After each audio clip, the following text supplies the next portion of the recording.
ऐलान किए गए हैं। किसान क्रेडिट कार्ड की लिमिट 3 लाख से बढ़ाकर 5 लाख रुपए। देश में पीएम धन धान्य कृषि योजना शुरू होगी।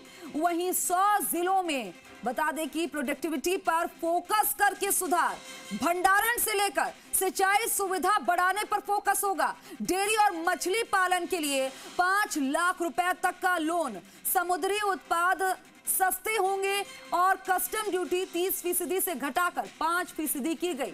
अंडमान निकोबार और गहरे समुद्र में मछली पकड़ने को बढ़ावा मिलेगा। बिहार के किसानों के लिए मखाना बोर्ड का गठन होगा। बता दें कि मिथिलांचल में पश्चिमी कोसी नहर परियोजना शुरू होगी और 50,000 हेक्टेयर क्षेत्र के किसानों को फायदा होगा। दालों में आत्मनिर्भरता हासिल करने के लिए 6 साल का मिशन है। वहीं post payment bank payment service ग्रामीण योजनाओं में बढ़ाई जाएगी। कपास उत्पादन के लिए 5 साल की कार्य योजना, वहीं प्रोडक्शन मार्केटिंग पर फोकस होगा। असम के नाम रूप में नया यूरिया प्लांट लगेगा। तो ये किसानों के लिए क्या खास है, ये हम आपको ग्राफिक्स के जरिए आपकी टीवी स्क्रीन पर भी दिखा रहे हैं और बेहतर तरीके से आपको एक एक जानकारी दे रहे हैं। और मेरे सहयोगी शशि मोहन शर्मा हमारे साथ लगातार बने हुए हैं। उनके साथ खास मेहमान भी हैं, पक्ष विपक्ष से भी, अर्थशास्त्र भी और अलग अलग वर्ग से जुड़े लोग उनके साथ मौजूद हैं। सीधा आपका रुख करूंगी, over to you Shashi Mohan Sharma. बिल्कुल, देखिए, हम जब आप ब्रेक पर गए उससे पहले हम बात कर रहे थे गजेंद्र सिंह जी से, उनसे पूछते हैं। गजेंद्र सिंह जी, कर्मचारियों के लिए आपने मांग की थी 12 लाख की स्लैब की, वो मंजूर हुई है। इसके अलावा और क्या दिख रहा है आपको? निश्चित तौर पे पिछले कई वर्षों से इस स्लैब बढ़ाने की मांग करते आ रहे थे, परंतु अब बढ़ाई है। इसके लिए तो हम सरकार को बहुत धन्यवाद देते हैं और मैं समझता हूँ हिंदुस्तान के एम्प्लॉयज़ इसको धन्यवाद देंगे। और दूसरी जो है जो एम्प्लॉयज़ के लिए नई भर्तियों के लिए वो भी केंद्र सरकार को इसमें देखना था, तो वो इसमें इतना कोई ख़ास नहीं दिखा। तो मैं समझता हूँ ये सबसे बड़ी जो चाहे एम्प्लॉयज हो चाहे अन्य कोई भी कैडर के हो, उनको जो स्लैब में बढ़ोतरी की है, ये निश्चित तौर पे जो है एम्प्लॉयज को जो 2 महीने की तनख्वाही जा रही थी टैक्स में जा रही थी, वो आज बचत होगी। लेकिन कहा यह जा रहा है कि दिल्ली में चुनाव में 5 तारीख को वोटिंग है, आने वाले समय में अक्टूबर नवंबर में बिहार में इलेक्शन है, इन सब को देखते हुए भी ये ऐलान किया गया। निश्चित तौर पे पिछले कई वर्षों से मांग आ रही थी, ये कोई दिल्ली चुनाव या किसी और चुनाव का मुझे तो नहीं लगा कि चुनाव का इससे इफेक्ट होगा, क्योंकि एक दिल्ली का चुनाव और हिंदुस्तान के बजट में होना, ये निश्चित तौर पर मैं कह सकता हूँ कि ऐसा कुछ नहीं है। पर जो भी किया है ये एक बहुत ही बड़ा सराहनीय कदम है और राजस्थान के तो कर्मचारी इससे लाभान्वित इतने होंगे कि जिसकी कोई कल्पना नहीं।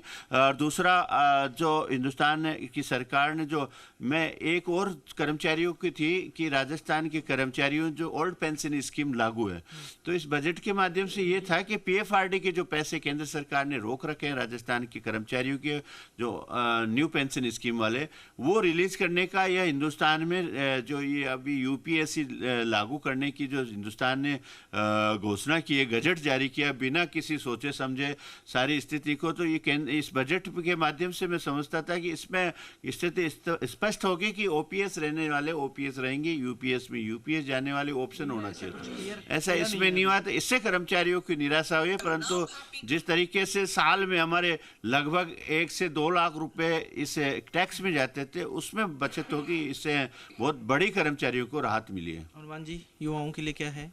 जी सर, युवाओं के लिए केवल एक सिंगल लाइन इस बजट में देखने को मिली है कि सरकार युवाओं को रोजगार देने को प्राथमिकता देगी। ये बड़ा दुर्भाग्य है कि देश के करोड़ों बेरोजगारों का अपमान है कि जो बेरोजगार, जैसे राजस्थान की बात करूं, हमने डबल इंजन की सरकार दी थी कि कुछ उम्मीद हमें देखने को मिलेगी।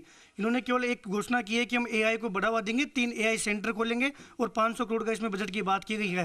लेकिन सब एआई का सेंटर खोलने से एआई को बढ़ावा नहीं मिलेगा। आप जिन राज्यों में नियमित भर्ती हो रही थी, उस भर्ती को भी आपने खत्म कर दिया।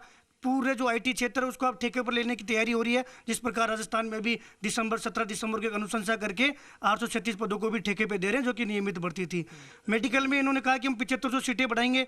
7500 सीटों बढ़ाकर क्या करोगे? पिछले जो नीट की भर्ती थी उसमें जो पेपर आउट हुआ था उसमें ना कोई 75,000 सीट बढ़ाने की बात कही है मेडिकल एजुकेशन में, डॉक्टर्स तैयार। जी सर, हाँ, वो 75,000 सीटें बढ़ाने की बात की गई 5 साल में। लेकिन जो ये जो प्रोसेस है, जो नीट की एग्जाम थी, उसमें पारदर्शिता के लिए तो कुछ करो कि अभी पिछली नीट की एग्जाम देख लीजिए, पूरी घपला हुआ उसमें, ना कोई मगरमच्छ पकड़ा गया, ना कोई उसको लेकर कोई ठोस कदम उठाया गया। इस बार उम्मीद थी कि सरकार पेपर लीक के लिए भी कुछ ना कुछ एक अच्छा मैसेज देगी, बाकी युवाओं के लिए जीरो भर्ती, कोई भर्ती नहीं। और ये साफ स्टार्टअप वगैरह के लिए कुछ किए हैं क्या प्रावधान? देखिए सर, उसमें मैं ये मानता हूँ कि जैसे प्राइवेट सेक्टर के लिए जो कुछ इसमें से जो घोषणाएं हुई है, उनसे निश्चित तौर पर प्राइवेट सेक्टर में रोजगार मिलेगा, लेकिन इससे तो ये तो नहीं है कि ये तो आप ये साफ कह दो कि सरकारी नौकरी की आप तैयारी मत करो। रेलवे में 6 साल पहले नोटिस आता है कि हम जो ITI है ग्रुप डी में, उसमें भर्ती निकालेंगे, उसमें ITI वालों को लेंगे। 6 साल बाद में केवल 32,000 पदों पर भर्ती आती है, उस 32,000 में 1.5 करोड़ युवा फॉर्म भरेंगे।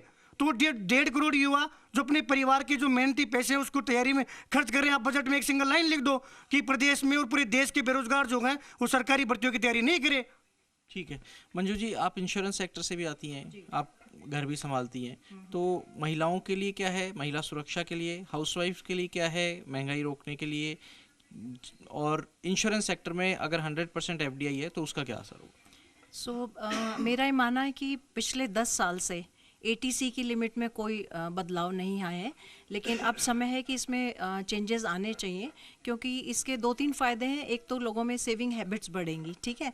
सेकेंडली कहते हैं ना कि अमीर अमीर होता जा रहा है, गरीब और गरीब होता है, तो इंश्योरेंस का उसमें बहुत बड़ा एक योगदान है, क्योंकि एक गरीब तबके की बात करें तो उनके घर में इंश्योरेंस नहीं होता। In case of any miss happening तो फैमिली ऑलमोस्ट रोड पे आ जाती है। उधर ही एक अमीर को देखे तो उन्हें 50 करोड़ 100 करोड़ का इंश्योरेंस लिया होता है।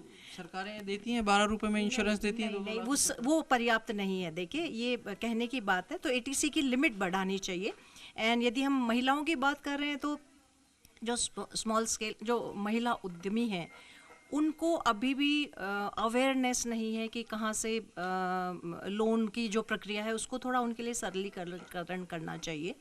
और फाइनेंशियल जो एजुकेशन है वो हमारे इंडिया में नहीं है। लोगों को अभी भी नहीं पता कि अपनी लाइफ की फाइनेंशियल प्लानिंग उनके फ्यूचर गोल्स की हिसाब से कैसे करनी चाहिए। तो मुझे लगता है ये शिक्षा यदि स्कूल लेवल पे ही दी जाए तो लोगों के लिए थोड़ा सा आसान हो जाएगा अपने लिए प्लानिंग करना। करिकुलम भी तैयार कर सकते हैं, राज्य भी तैयार। हाँ, बट नहीं हो रहा है। तो मैं तो राज्य की बात हो या सेंट्रल की बात हो, मैं दोनों के लिए बात कह रही हूँ। किसानों के प्रतिनिधि के रूप में हिम्मत सिंह जी हमारे साथ में। हिम्मत सिंह जी, क्या है किसानों की बात यहाँ पर? पहले उम्मीद जताई जा रही थी, हालांकि इनकम टैक्स स्लैब एक बड़ी घोषणा है जो आखिर में स्वीट डिश दी निर्मला सीतारमण ने, उसके अलावा क्या लगता है किसान के लिए?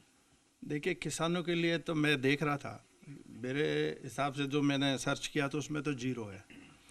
इन्होंने ऋण बढ़ाने की बात करी है, KCC के जरिए KCC जो लोन लिमिट है वो 3 लाख से 5 लाख करने की बात की।